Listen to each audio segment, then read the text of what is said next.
Nous sommes réunis aujourd'hui dans le cadre de l'intercoalition Sam Sa Kaddu Takku Wallu Sénégal.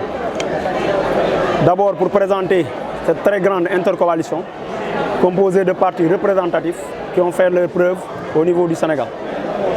Ensuite, nous avons présenté nos honorables, c'est-à-dire les investis sur la liste nationale et la liste départementale. On peut citer comme tête de liste le candidat, le maire Amadou Mansour Faye, ici présent. L'honorable député aussi Aminata Gueye, sans oublier Oulimata Ndiaye et aussi Aminata Niang. Ces investis ont parlé en Saint-Louisien pour décliner un peu leur feuille de route, c'est-à-dire donner les grands axes, en entendant les porte-à-porte qui vont se faire incessamment à travers tout le département de Saint-Louis. On n'a aucune commune, effectivement, dans leur speech. Après cela, on a procédé à des jeux de questions-réponses avec la presse. Les journalistes ont été à la hauteur, les questions ont été très pertinentes, les réponses aussi de même, car les honorables ici présents ont apporté vraiment des réponses et on pense que ces questions ont recueilli l'assentiment des Saint-Louisiens. Ce point de presse est organisé pour lancer officiellement la campagne électorale de l'intercoalition Sam Sa Kaddu Takku Wallu Sénégal, mais aussi pour appeler les Saint-Louisiens à voter utile au soir du 17 novembre 2024. Et le vote utile, c'est la liste de Takku Wallu Sénégal, pas de Sam Sa Kaddu, ici dans le département de Saint-Louis. Nous appelons vraiment à une campagne apaisée et que le meilleur gagne et que ce soit la liste Takku Wallu Sénégal, Inch'Allah, au grand bénéfice des populations de Saint-Louis. Par rapport aux investitures, effectivement, c'est très normal. Chaque fois quand on fait des choix, on élimine certains. Mais le mot d'ordre présentement, c'est l'intérêt du pays.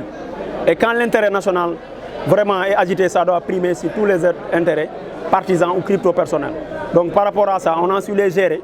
C'est pourquoi aujourd'hui, tout le monde réunit comme un seul homme autour de nos candidatures, de nos investis pour battre campagne et représenter Saint-Louis dignement dans cette législature-là.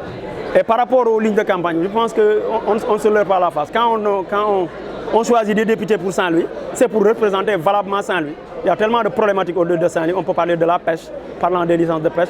On peut parler de la digue de protection. On peut parler des inondations. On peut parler de l'assainissement. Bref, les problèmes sont tellement immenses que le député, une fois choisi au niveau de Saint-Louis, aura en tout cas de la matière vraiment à moudre pour sensibiliser ce gouvernement-là, pour sensibiliser cet État-là, vraiment à prendre Saint-Louis parmi les priorités. Saint-Louis ne capitalise pas de ministre dans ce gouvernement. Ce qui est à la limite ahurissant, incompréhensible, parce que depuis l'indépendance, Saint-Louis a une longue histoire. Saint-Louis est une ville tricentenaire qui a fait son preuve dans tous les domaines. Quand on se rend compte que Saint-Louis n'a pas de ministre dans un gouvernement, ça vraiment c'est un tir qu'il faut rectifier. En plus de cela, Takku Wallu va amener là-bas des députés pour dire que le nombre va s'allonger pour représenter dignement Saint-Louis, pour que Saint-Louis retrouve son liste d'entrée. Les députés qu'on va prendre ici, on pense que Saint-Louis aura les meilleurs députés du Sénégal. Les meilleurs députés du Sénégal, excusez-moi. Pour la seule et simple raison. Vous voyez la liste des invités, c'est des gens qui sont aguerris à la tâche. Ils ont pratiqué l'administration pendant des années.